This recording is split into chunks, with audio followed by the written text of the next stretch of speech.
My fellow Americans, this is Liberation Day. Waiting for a long time. Rais Donald Trump ameanzisha vita vya kibiashara dhidi ya ulimwengu baada ya zaidi ya miezi miwili ya maandalizi ya tukio kuu la muhula wake wa pili.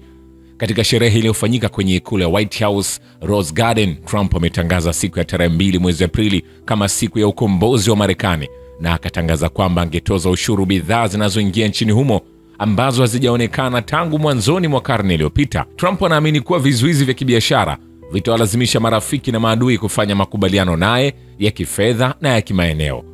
Wanauchumi wanaonya kuwa maisha sasa yatakuwa magumu kwa kila mtu, ikiwa ni pamoja na Wamarekani ambao watalipa ushuru wa kuagiza uliowekwa na Trump. American industry was reborn the day America's destiny was reclaimed and the day that we began to make America wealthy again. Trump anasema leo ni siku ya ukombozi.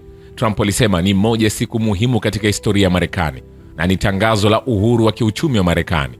Tutaifanya Marekani kuwa kubwa na tajiri tena. Nchi yetu imenyang'anywa kwa zaidi ya miaka 50. Hilo halitafanyika tena. Trump kwa amri ya kiutendaji aliweka ushuru wa kulipiza kisasi wa 34% dhidi ya Uchina, 20% dhidi ya Jumuiya ya Ulaya, 24% dhidi ya Japan, 26% dhidi ya India, kati ya nchi zingine.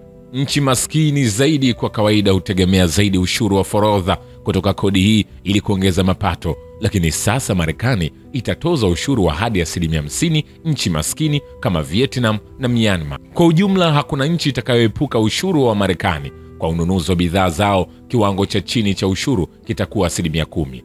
Ushuru wa jumla utaanza kutumika Aprili 5 na ushuru uliongezeka Aprili 9. Lakini haya yote yanaweza kubadilika kama ilivyotokea mara nyingi na maamuzi ya hapo awali ya ushuru ya Trump. Alisema yuko tayari kwa mazungumzo, na ikiwa mtu yeyote hapendi ushuru mpya, basi atalazimika kuondoa ushuru wake.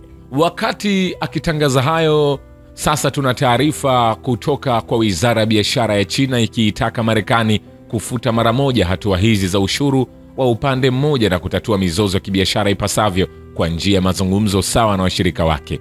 China kupitia msemaji wao inasema China inapinga vikali hatua hii na itachukua hatua madhubuti ili kulinda haki na maslahi yake.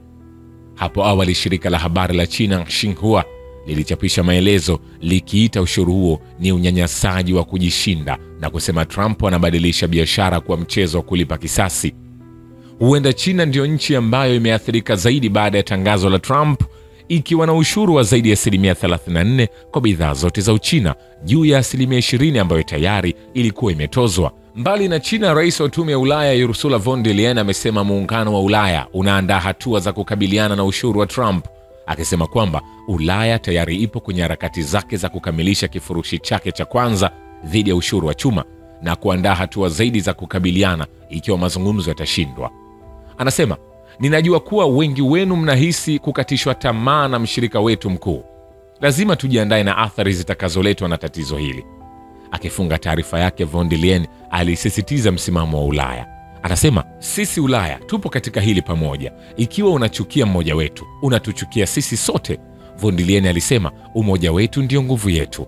Alisisitiza kuwa Ulaya itasimama pamoja na wale walioathiriwa moja kwa moja baada ya kubainisha hapo awali kuwa baadhi ya nchi zilizo hatarini zaidi duniani zinakabiliwa na ushuru wa juu zaidi. Ulaya inasimama pamoja kwa biashara, kwa raia na kwa wazungu wote, na tutaendelea kujenga madaraja na wale wote ambao kama sisi wanajali kuhusu biashara ya haki na sheria kama msingi wa ustawi. Mwisho wa kumnukuu. Nini mataifa mengine yatazungumza?